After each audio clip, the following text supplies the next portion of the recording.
Why are people mean to animals? It doesn't make any sense. They lock them up in tanks or cages to perform at their events. I don't know why we have to do that. Why can't we leave them be?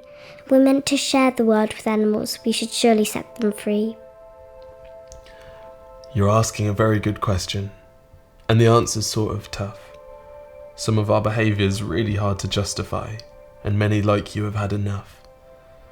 It's true we humans have developed dominion over land and sky and sea, but whether we're the worthiest of shepherds isn't all that clear to me.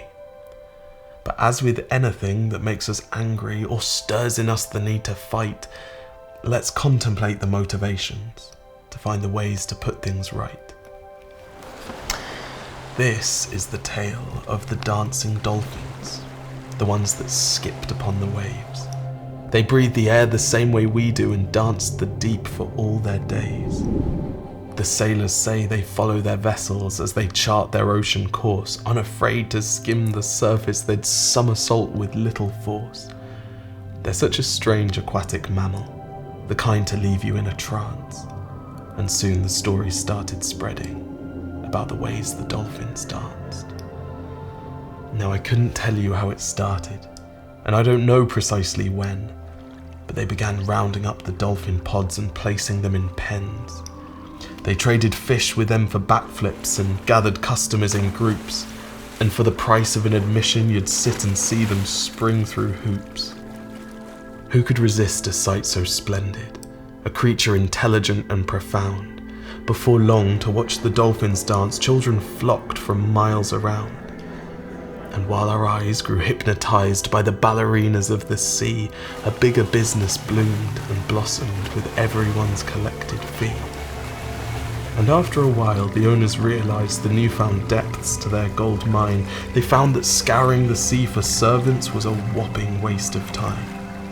And so now they bred new dancers, born into the tanks they made, because how could a dolphin that's never seen the ocean even know if it's enslaved?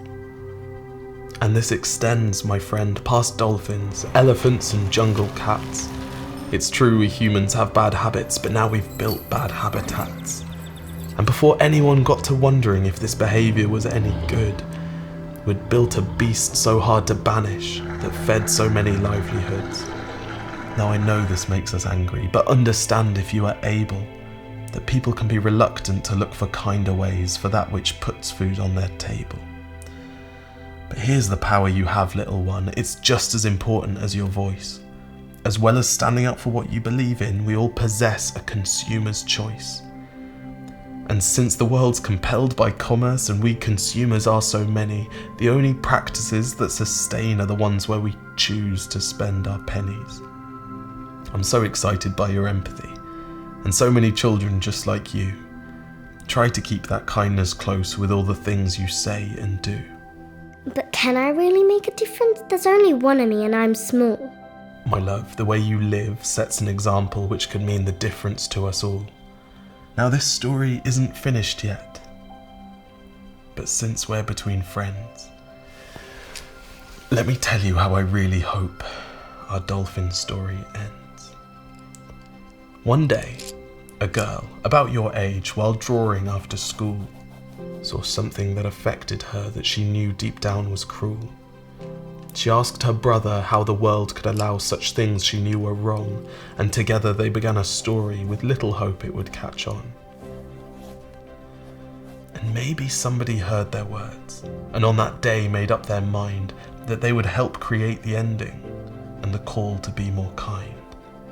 And because your kindness is infectious, somehow it's spread across the world. Because who knows the power of an honest question when it's asked by you, my girl? So keep being you. I promise it's working. And maybe one day, perhaps when you're grown, all this captivity will fade into memory, and the dancing dolphins will find their way home.